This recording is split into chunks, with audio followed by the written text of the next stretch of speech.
pertanyaannya sekarang, bagaimana cara kita untuk beristiqomah?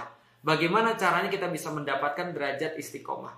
Maka jawabannya ada 3. Jadi 3 yang bisa mengantarkan kita kepada keistiqomahan. Yang pertama adalah akidah, yang kedua adalah ukhuwah, yang ketiga adalah syariah. Ini sudah sering banget kita bahas, tapi nggak apa-apa kita ulangi. Karena memang pelajaran itu juga ditentukan oleh berulang-ulangnya kita mendapatkan pelajaran itu. Pertama adalah akidah, yang kedua adalah ukhuwah, yang ketiga adalah syariah. Yang pertama, akidah. Ini berkaitan dengan individual. Tidak berkaitan dengan yang lain. Jadi ini berkaitan dengan apa yang ada pada diri kita. Keistiqomahan itu tergantung pertama pada individual kita sendiri. Yang kedua, istiqomah itu tergantung pada yang namanya jamaah, yang namanya ukhuwah, yang namanya komunitas, peers gitu kan ya. Itu juga sangat mempengaruhi supporting system. Apakah supporting systemnya itu negative vibes atau positive vibes? Nah, itu yang menentukan seseorang itu bisa untuk istiqomah. Yang ketiga adalah syariat, yaitu adalah penerapan sebuah sistem. Itu juga sangat mempengaruhi istiqomah. Jadi singkatnya adalah teman-teman sekalian, istiqomah itu dipengaruhi oleh 3 hal. Yang pertama adalah akidah atau kekuatan individu. Yang kedua adalah ukhuwah atau kekuatan jamaah. Yang ketiga adalah syariah atau kekuatan sistem. Kita coba akan bahas satu persatu. Yang pertama, akidah.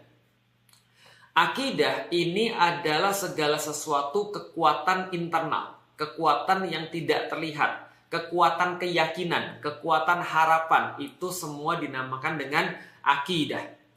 Dalam bahasa Arab, akidah itu berasal daripada kata aqada yaqidu aqidatan, yaitu adalah artinya sebuah sandaran, sebuah ikatan, sebuah tiang tempat bersandar, sebuah tiang yang diikatkan semuanya di situ, yang tidak pernah goyah. Prinsip yang paling prinsip itu adalah akidah. Core of the core itu adalah akidah. Jadi akidah adalah apa yang berlangsung di dalam diri kita. Dan kalau kita sederhanakan, akidah itu adalah cara kita untuk menjawab why. Cara kita untuk menjawab kenapa. Jadi kenapa kita harus melakukan hal ini? Kenapa kita harus memilih hal ini? Maka semua jawaban itu adalah jawaban akidah. Contoh misalnya, kalau seseorang bertanya, bagaimana caranya sholat? Apa itu sholat? Maka ini bukan pertanyaan yang akan menghasilkan jawaban akidah, tapi akan menghasilkan jawaban fikih. Apa itu sholat? Jawabannya pasti fikih. Bagaimana cara kita sholat? Jawabannya pasti fikih. Apa itu puasa? Jawabannya pasti fikih.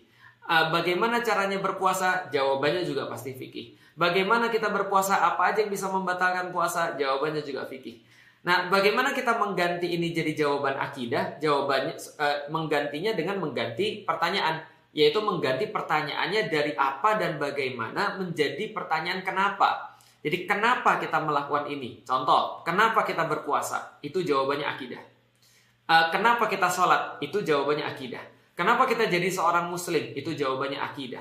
Kenapa kita harus segera beramal? Itu jawabannya akidah. Kenapa kita tidak boleh berhenti untuk melakukan amal-amal yang soleh? Itu juga jawabannya adalah akidah. Jadi jawaban akidah yang menentukan keistiqomahan kita